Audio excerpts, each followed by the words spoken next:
Bonjour à tous, que la paix soit avec vous, mais pas tout de suite, car nous sommes en guerre. Et l'Afrique ne peut plus accueillir toute la misère du monde. Hello EU, it's fétiche de guerre. Nous allons aborder la question des bordels militaires de campagne. Oui, nous sommes entre 1900 et 1946. Vous allez voir ce qui se passe. Au chapitre des pratiques militaires coloniales en Afrique, il faut mentionner les questions relatives à la sexualité. On a déjà abordé la question des viols, armes de guerre et de terreur pendant la conquête, autant qu'un moyen de récompenser les soldats. Je reprends. On a déjà abordé la question des viols, armes de guerre et de terreur pendant la conquête. Autant qu'un moyen de récompenser les soldats. Oui. Mettez-vous à la place des Français. Ça fait des mois qu'ils marchent à travers des forêts, des moustiques, les serpents et tout ça.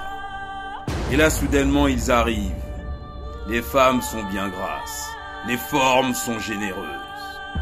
Martin et Dupuis ont la dalle.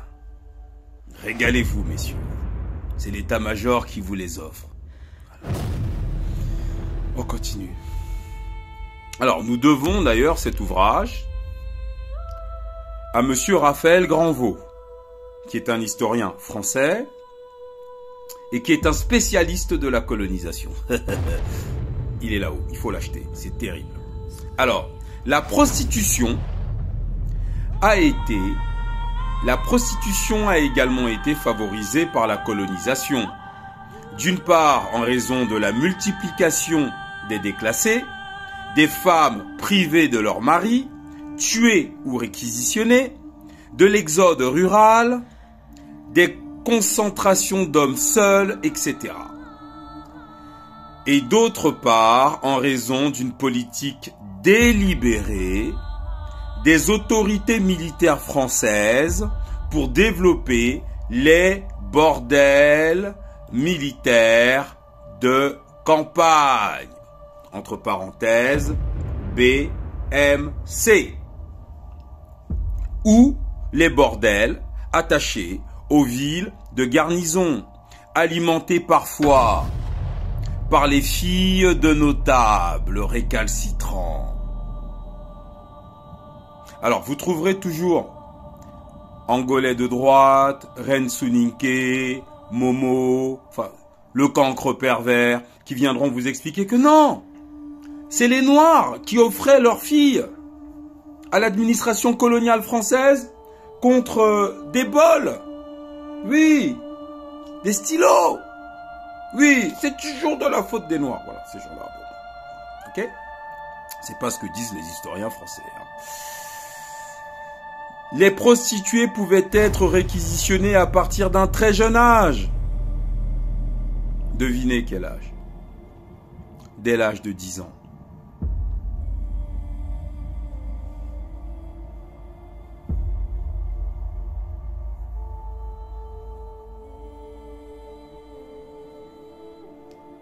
Vous avez des enfants? Regardez votre fille si elle a 10 ans ou 11 ans. Bah pour l'armée française, bah c'était bon. C'est les droits de l'homme, blanc.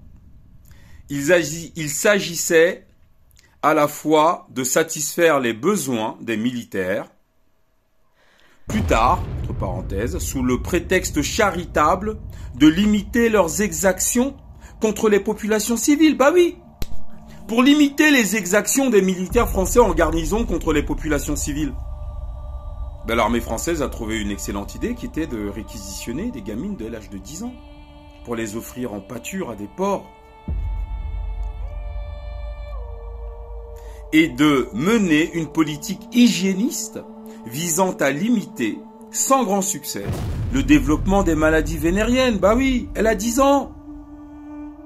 Je veux dire, si tu la violes, t'auras pas de maladie vénérienne, elle a 10 ans.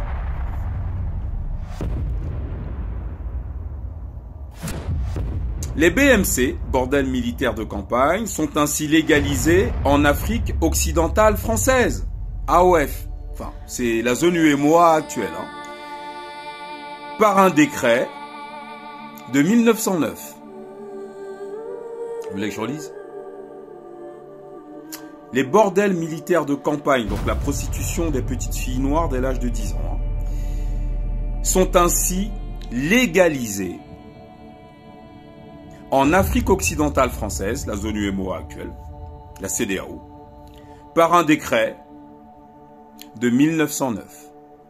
Bon, pas la CEDEAO parce que le Ghana et le Nigeria n'étaient pas dedans. D'accord ? Un décret de 1909, c'est légal. Comme l'esclavage était légal. C'était parfaitement légal devant le roi. D'ailleurs, c'est nos ancêtres, d'après Reine Soninke, qui avaient rédigé la loi. Ngwele de droite vous expliquera que, voilà, la Ligue des vendus vous expliqueront que non, les décrets c'était des noirs. Voilà, allez-y. Les blancs, ils sont innocents. Voilà. Donc, par un décret de 1909, est lié à l'obligation de contrôle médical. Ça, c'est pour les soldats, c'est pas pour les fillettes.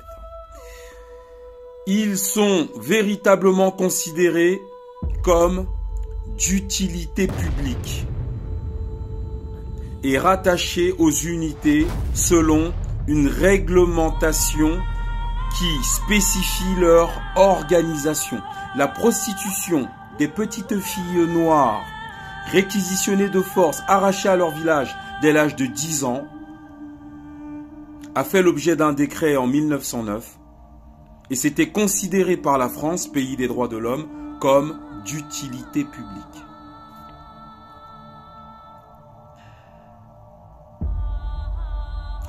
Donc, est rattaché aux unités selon une réglementation qui spécifie leur organisation, sous le double contrôle du commandement, donc des armées, et du service de santé des armées. Le rythme de fréquentation et la tarification sont arrêtés par les chefs de corps. Vous savez ce que ça veut dire?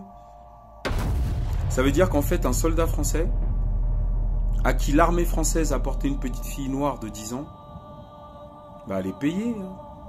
Il allait payer à qui? Bah, pas à la famille, vous rigolez.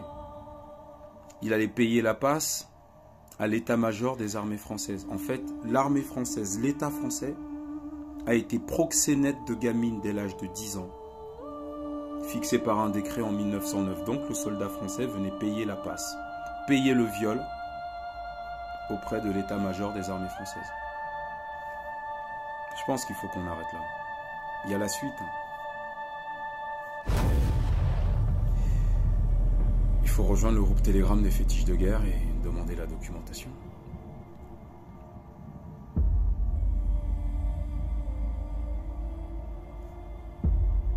On fait quoi?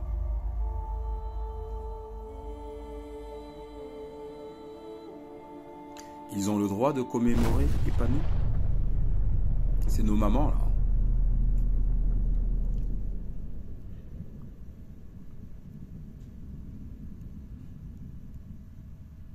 Vous êtes chrétien, c'est ça? C'est bien.